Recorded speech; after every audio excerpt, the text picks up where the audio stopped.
एक famous quote है ना, a room without books is like a body without soul and books are our best friends. Yes, there is no doubt कि books हमारे सबसे अच्छे दोस्त होते हैं।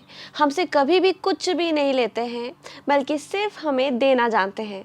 हरे कृष्णा, उम्मीद है आप सभी बहुत अच्छे से होंगे। और हम सब जानते हैं कि किताबों में हमारे जीवन को बदलने की, उसे अच्छा करने की पूरी ताकत होती है। फिर भी आज हमने इन किताबों की जगह मोबाइल्स को और मोबाइल्स में बहुत सारे ऐप्स को दे रखी है।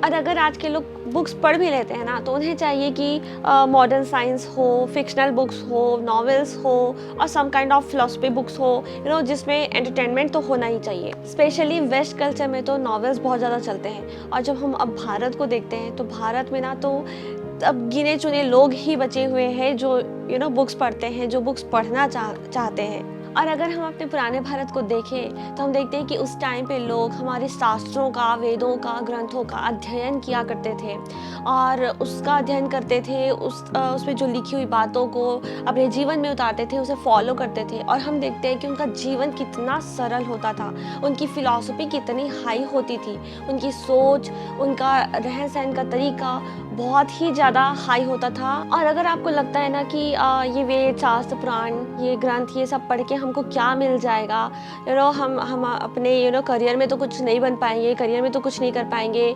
जब कभी हम लाइफ में मतलब जूझ रहे होते हैं तो हमें उसे लड़ने की ताकत तो नहीं मिल जाएगी। मतलब जिस तरह से हम फिलॉसफी बुक्स पढ़ते हैं तो हमें ताकत मिलती है, या जो भी हमारे सिद्धांत ऊँचे होते हैं, ऐसा हमें लगता है। साइंस में क्या था, ये वेद शास्त्र पढ़ के हम कोई बहुत सक्सेसफुल तो नहीं बन जाएंगे। अगर आपको ऐसा लगता है तो आप बिल्कुल ही गलत सोच रहे हैं। हम देखते हैं कि हमारे भारत में जो महर्षि हुआ करते थे, वो इन्हीं वेद शास्त्रों का अध्ययन किया करते थे। हम देखते हैं कि आर्यभट्ट ने, जिन्होंने शून्य की खोज की, अगर वो शून्य की खोज नहीं हुई होती तो आज इतना जो कुछ भी हम देख रहे हैं, इतनी एडवांस चीज़ें देख रहे हैं वो हमें नहीं देखने को मिलती। तो आर्यभट्ट ने शून्य की खोज की। उन्होंने भी वेद शास्त्रों का ही अध्ययन किया हुआ था। महर्षि सुश्रुत, उन्हें फादर ऑफ सर्जरी कहा जाता है। He was the world's first surgeon. उन्होंने भी इस वेद शास्त्र ग्रंथों का ही अध्ययन किया था। चरक, सुश्रुत, वेगभट्ट, इन्हें the Trinity of Ayurvedic knowledge बोला जाता है। भास्कराचार्य, जिन्होंने गुरुत्वाकर्षण की खोज की थी, इन्होंने भी हमारे वेद शास्त्रों का ही अध्ययन किया हुआ था। यहाँ पे तो मैंने सिर्फ कुछ ही नाम लिए हैं। जब हम जिज्ञासा लाएंगे इन्हें जानने की, हमारे वेद शास्त्रों को पढ़कर किसने क्या हासिल किया है, तो हमें ऐसे बहुत सारे उदाहरण देखने को मिलेंगे। तो ये सोचना कि वेद शास्त्र पढ़कर हम कुछ नहीं बन सकते, कुछ नहीं कर सकते, तो ये बिल्कुल गलत है। आज इन्हीं वेद और शास्त्रों को पूरी दुनिया मानती है। हमारे शास्त्रों में बताए गए जो साइंस है उसे पूरी दुनिया मानती है। लेकिन हम भारतीयों को इन सब बारों में पता ही नहीं है।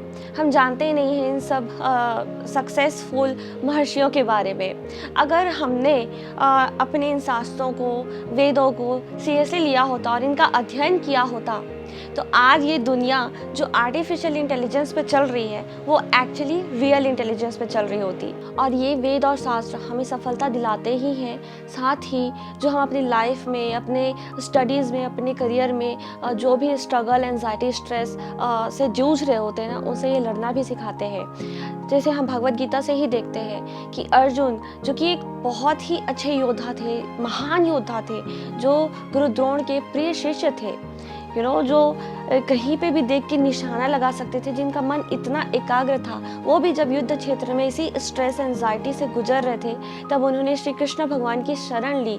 और जब उनसे पूछा कि उनसे कहा कि मेरे इस स्ट्रेस को, मेरे इस एंजाइटी को दूर करिए, तब कृष्ण भगवान ने किस तरह से उन महान योद्धा अर्जुन की स्ट्रेस, एंजाइटी को दूर किया था। तो सोचिए, हम जब भगवद गीता पढ़ेंगे या हम अपने ग्रंथों और शास्त्रों का अध्ययन करेंगे, तो क्या ये हमारे जैसे इंसानों की स्ट्रगल को दूर नहीं कर सकता? बिल्कुल कर सकता है। बट ये हमें कब पता चलेगा? जब हम अपने वेद और शास्त्र का अध्ययन करेंगे। इन किताबों से, इन शास्त्रों से, इन ग्रंथों से दूर होकर हमने अपना जीवन कितना कठिन बना लिया।